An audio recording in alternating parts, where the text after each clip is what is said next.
what you saying, huh? Now what they saying, huh? Hey, now what they saying, huh? Hey, now what they saying? My name is Brandon Groom, and I'm here on the talk of the town. I got Ashton Burrell with me. Yo, what's up? How you doing? How you doing, man? Thanks for having me. No problem. When did you think about becoming a mentor? Oh man, started during my sophomore year at college when I was at Lincoln University. And during my winter break, I came home and I had the idea, to want to do a program like that, for the kids around here, around the area, and just do something that I really didn't have, coming up. That's one thing I wish I had more or put an effort into finding was a mentor.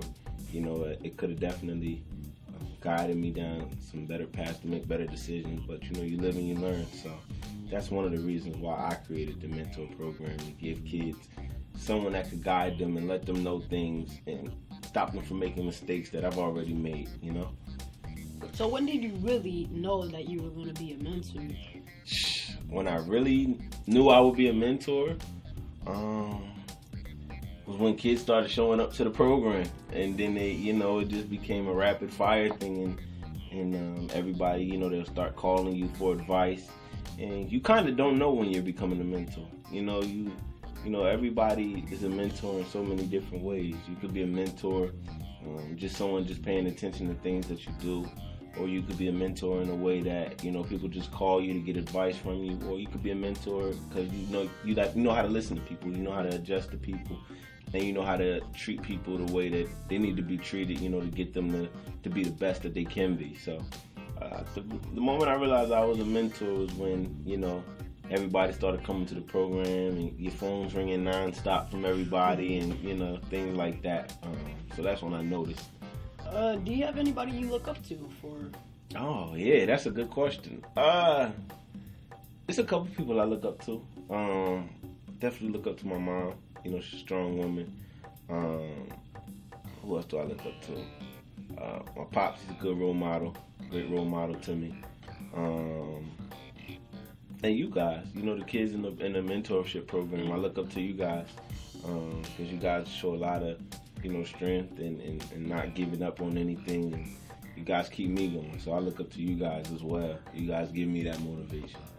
So can you tell us what you do inside your mentor place and the mentorship program itself? Well, we do a lot of different things. We do different charity event games. I know we have a project coming up with the Ronald McDonald House in January. We talk about events that's going on in the world today, and we talk about even events from the past. We could just sit and talk about any and everything with each other, and we have a good time. We do the movie night, the movie day. That's always fun. So we just talk, we discuss. We give each other an outlet, to discuss a lot of issues going on, and just try to learn a lot of different things. From how to tie a tie. And different things like that, So that's a couple of the things that we do inside the program. Because of these current events that have been happening, we've saw a movie, Straight Outta Compton. Yes, sir. Yes, it was explaining of black people being discriminated just because of their color and being detained. And we also, again, have another student that not too long ago, maybe 2 weeks ago, was stopped and they were detained at a college. Yeah. Because they just fit the description, quote, quote. Yeah. And I disagree on this because, they stopped the African American, but they didn't stop Shep, one of our, people, mentors. Yes, sir. And I think it's very disrespectful. Yeah, it's definitely disrespectful. It's also humiliate. Yeah, humiliating. Yeah, it's humiliating. It's humiliating as well as embarrassing. To sit there and stop someone for no reason. Have people walk by and watch them, just be held for no reason. But I want to commend those young men because they held themselves in a fashionable manner.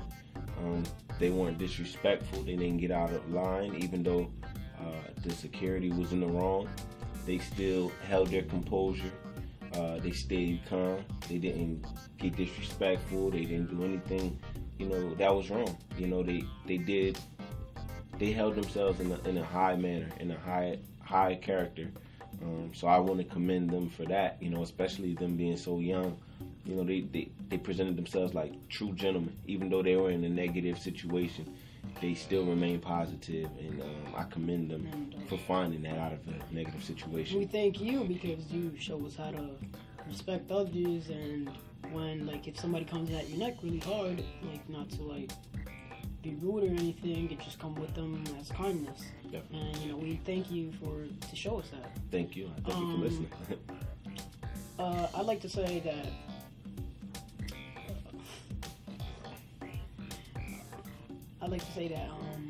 the people, they were wrong, and I believe they should apologize for that. And you know, there are also like people speaking up for this. The African Americans, like I remember also last year while I was in the same interview that I seen one of our students. There was also another video saying that there was 2 cops on a bridge, and they stopped. They were both white cops, and they stopped these 2 African Americans and 1 white person, and they arrested both black African Americans and told the white person to leave. Wow. The white person told them that, no, I will not. You need to arrest me too, because, you know, that's just wrong. And I think that's pretty hard because, you know, that's just speaking up. Yeah. And it's important. It's important to sacrifice. Yeah. Because, like, that's how much we care about black lives. Yeah. That's important. I appreciate you for being so aware. Yeah. And on top of that, that's huge. Because it's just a color. We're all the same person. Exactly. I mean, we're different, but, you know, it has nothing against us. Exactly. I'd like to say that, do you have any things to say about your program? Any last remarks? Yeah. Yeah. I mean, it's a great program. I encourage everybody to join it. Males and females. Males and females now. We have a female group. They meet on Sundays. So they meet separately from... Yeah, they meet separately. They Okay. meet separately. They meet on Sundays at 3 o'clock. And you mentor them too? It's actually 2 young ladies. Well, two grown women. Daria and another Daria. Yeah, 2 Darias. That's so confusing. Yeah, 2 Darias, and a young lady named Felicia. And they mentor the young ladies, and they're doing a great job with the young ladies. I know one of the young ladies just received an award for community outreaching. I think she did some type of program where she helped out homeless shelters, which was real cool. That's so I commend her for her work in the community at such a young age. And you know, I commend you guys too. You guys are doing what you guys are supposed to do. And yeah. All right, thank you, Ashton. Thank you. Thanks for having me. Good day. You too. It's that time of year again for the annual Live Membership Free Holiday Card Photo Shoot. Every year in collaboration with Blacklight Films, Live Membership offers a free photo shoot for your early holiday cards. Contact the email listed below for details, and spaces are limited. I think it's a great program. I've seen these kids. I've gone to some of their programs. I've seen how they handle themselves. I've seen how they have goals and objectives for themselves, and a lot of that can be attributed to what Ashton brings to their lives. What kind of results have you seen from the children that maybe have, I don't want to say phased out, but have moved on from the program and I guess gone to the alumni section, which you would refer to?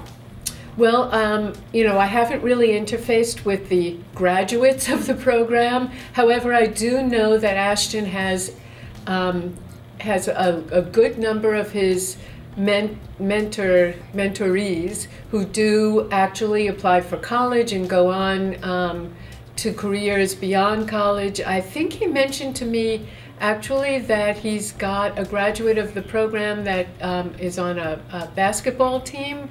I'm really not good with sports. I know the difference between basketball and football and baseball. I am a baseball fan, but I can't talk to you about the other two. So I think just the fact that graduates of his program have succeeded in their lives beyond his program is a testament to what he's been able to accomplish with them. What's up? We're back on the Talk of the Town, and I'm your host, Ashton Burrell, and right now we are sitting with two of my favorite guys, Mr. Gino and Mr. Amir. Fellas, welcome to the show. How does it feel? How y'all feeling today? Feeling good. Feeling good. Feeling good too? Good. So fellas, tell me about yourselves. I know about y'all. What do y'all like to do in your spare time? My spare time, I like to, do sports. I like playing sports. I don't like sitting at home. Actually, I do. That's a lie. Sit at home, play my Xbox. I don't really do much. I play football, play basketball. Just chill out. What about you, G? That's a good question. I like to dance and film. Anything I could do with film, I'm gonna be open to it. Actually, I'm helping out with this show right now. Yeah. So I like anything to do with film and dancing, and I'm a family person. Family person. So when did you guys join the program? Amir? Oh my gosh. I joined the program probably around 2012, late 2012, around this time, beginning of 2013. I don't remember how I joined it. I think I just walked in and I saw a bunch of people I knew. I was just like, all right, I'm about to go chill here. What about you, G? I think it was like last year. I met you at AXO when you came to present and tell us who you were and what you're about and everything like that. And then at the end of your presentation, I asked you for your card, I think. And then you said you had a program like every Thursday, 7 o'clock. And so I just came from it. So Gino, you're a senior, right? How does that feel to be a senior in high school right now? I feel like I'm about to leave school, but at the same time, I feel like I don't want to leave school because then, like, the next year, I'm going to feel like waking up at 6 o'clock, still get on the bus, but then I'm going to have to wake up at 6 o'clock and then wait like 2 hours to go to college. But I mean, it feels good because I feel like I'm about to go into the world and experience some new things and meet some new people. And then doors might open from that point, so I feel good about it. And what do you want to get into when you go to school? Well, I want to go to school to be an engineer. I'm thinking right now to be a computer engineer or mechanic. I don't know yet. Those are my two choices. But what I might do instead, I might major in theater and then minor in dance. But yeah, those are my two options right now. Okay. And Amir, you're a junior, right? Yes, sir. So how does it feel being a junior big man on campus right now? Not a senior because you're not out yet, but you still got one more year. But how does it feel to be a junior? Junior year is very fun, exciting. It's not as bad as people make it seem. It's very calm, and cool and collected like me. But yeah, junior year is not too bad. It's helping me open my eyes to what the world is like more outside of college. Instead of freshman and sophomore year, they really just kept you in an enclosed environment kind of. So it's opening my eyes to what life's going to be like after high school and what it's going to be like in college and after college. Okay. And Amir, you just came back from California, right? Yeah, San Diego. Okay. How was that transition, from California to New Jersey? How was that? Well, it wasn't really too difficult since I lived in New Jersey all my life. But San Diego was a very eye-opening experience because it helped me see everybody, see different people, meet different people, get to connect with different people, and it wasn't really that bad. I liked it. The weather was amazing, but it wasn't really my type because I'm from the East Coast. The West Coast is a lot different. It's not really a place I would enjoy living right now in this time. I like hanging out with my friends, like I said, so I can't really do that in San Diego. Okay. And G, Somerset, all day. How is it? How you like it in Somerset? And are you looking to get out of New Jersey when you get to school? Well, right now, as the colleges I'm thinking about going to is either Rutgers or Delaware. Mm-hmm. But really, I don't like Somerset at all. I don't like Franklin. I mean, that's where I grew up, so of course that's still gonna be on my heart. But it's time for a change to open new doors and see new people. So I'm trying to get out of that and go to a new environment. That's what's up. And so, fellas, since we're talking about geographics and locations, if you go to one spot, you know, for graduation, and that'll be a gift, where would you go? Gino? One spot. Anywhere in the world. I go to Africa. Africa. Why? I never Can't been. laugh. They can hear you. Africa. Why would you choose Africa? I choose Africa because that's like my main base in my race, and I've never been there. I want to experience like what's the life out there, because that's like in my background. Like my ancestors are African, so I want to know how they live, so I can experience that life. That's like one goal that everyone should have to experience like what their ancestors have experienced. So that's what I want to do. Okay. And Amir, where would you go? I would go to Dubai. What I've seen about Dubai, it just looks like a beautiful place, and it seems like a great experience to have, because in Dubai, that's where all the rich people are, and you never know, if you visit over there, you might be able to network, meet somebody, you make $1 million handshake with somebody, and then you make millions too. Okay. So I know you like fashion. That's the only reason I let you keep this hat on in an interview. So what's on y'all list for the holidays coming up? Now I'm very enthusiastic about sneakers. Mm-hmm. So the sneakers that are on my radar are the maroon and white 6s, Mm-hmm. the aqua 8s, and probably the 72 10 11s. For those of y'all that don't know, these are sneakers that aren't less than $300. Amir is a very expensive guy. Gino? Right now, I'm looking into getting a new camera. Okay. So that's going to be about like $300. And also shoes. I'm trying to have some shoes. So to fulfill y'all wish list, their pockets got to be right to make sure y'all wish list is fulfilled. One last question before we get out of here. What are y'all looking forward for Thanksgiving? Start with Amir. Start with Gino. What could be your favorite plate? You get to choose 5 items. I'm gonna need to ponder on that one. You're talking. 5 items. 5 items. 1 plate. Thanksgiving. 5? What would be the master plate? Just put me on the spot like that. I gotta be 5. 5 items. That's 5? it. Could it be 5 items, 2 plates? 5 items, 2 plates. Oh, 1 plate, 1 master plate, 5 items. Anything. Desserts. Anything. Nah. Okay.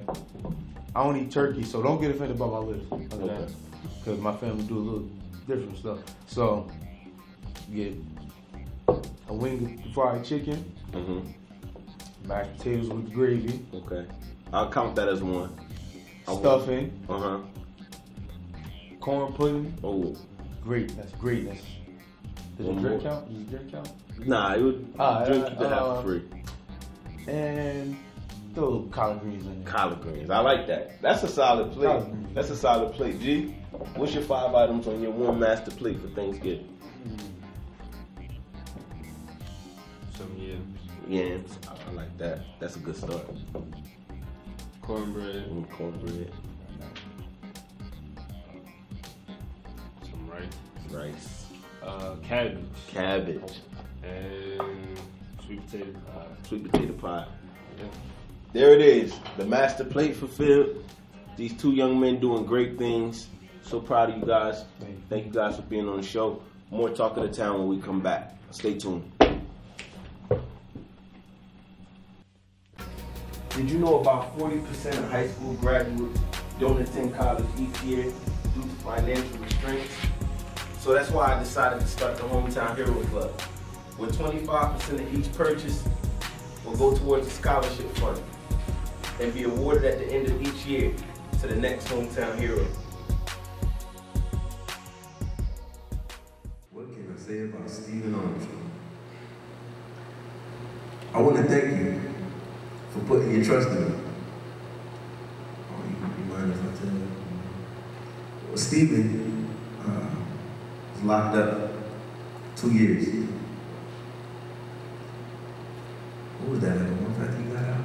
Like a month after he got out, I go on Facebook. It was late, now that I think about it. He wrote on my wall he wanted to be a part of the mentorship program. Good. Don't choke yourself. John, can you help him? And when he did that, that just let me know right there that we're doing bigger and better things than I expected to do in the beginning. So I just want to say to Stephen, thank you for putting trust in me, for letting you, for guiding you this far.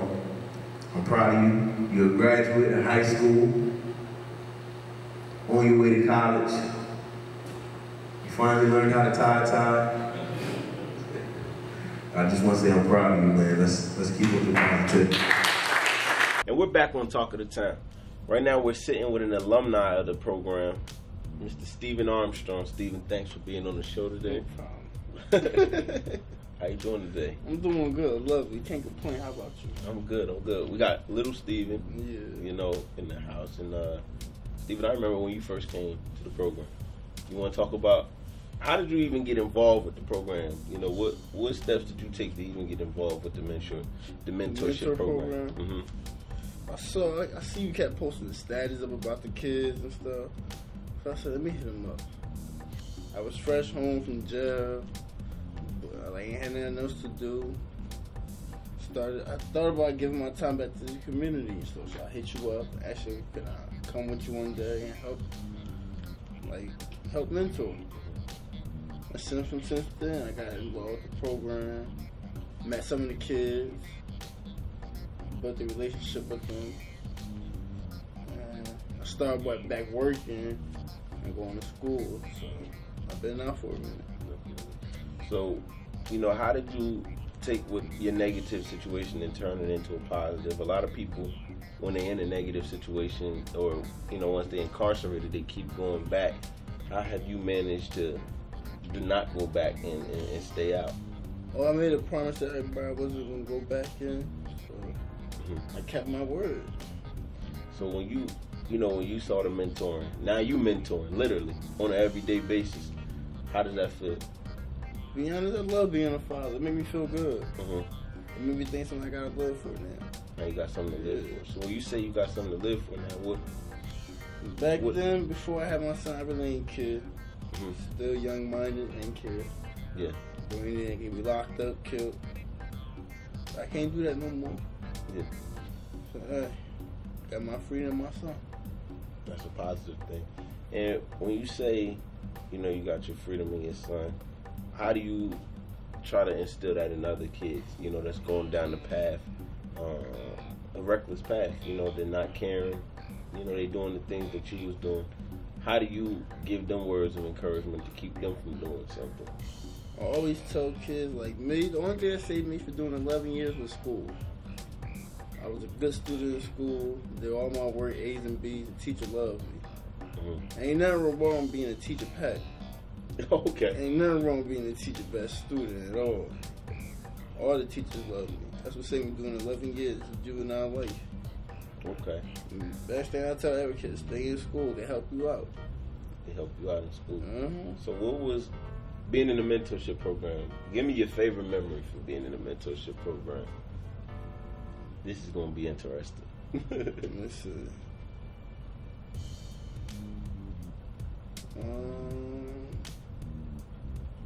Your most memorable moment in the mentorship program? When I first came and met the kids. Okay. Yeah. Why was that memorable though? Cause I was like, I thought it was gonna be young kids, like young kids, and that's like people I could work with. Yeah. And like kids your age. Yeah. And I got little brothers their age, so somebody people I can have fun with. Okay. Now at the gold tie ceremony, that was my favorite memory with you, because I remember when you first got out of incarceration, you said you wanted to finish high school. How was that feeling? You know, knowing that a lot of things were against you. You know, you just were incarcerated. I think you had how many months before graduation? I had what, 4? 4 months before graduation. So you had 4 months to get yourself together and try to graduate. What was that like? Where was your mind at to make that happen? To be honest, I really wanted to just drop, like quit school, because it was getting annoying. But I stuck out with it. I finished, graduated, got my high school diploma. I started college. And I don't really like it. I stopped. I'm going back in January. I'm going to be working, taking care of my son. And what were we talking about again? So, well, you know, being in the program. Oh yeah, school, right? Like I have, like a lot of teachers telling me not to give up, try college. So that's what I did. I didn't give up and I went to try college. And I liked it, but there's a lot of finance things going with my family, like transportation, so I had to stop for a little bit. But I made a promise to everybody I'm gonna go back and finish. So what was some positive things you got from the program that helped you out in life? I learned a lot.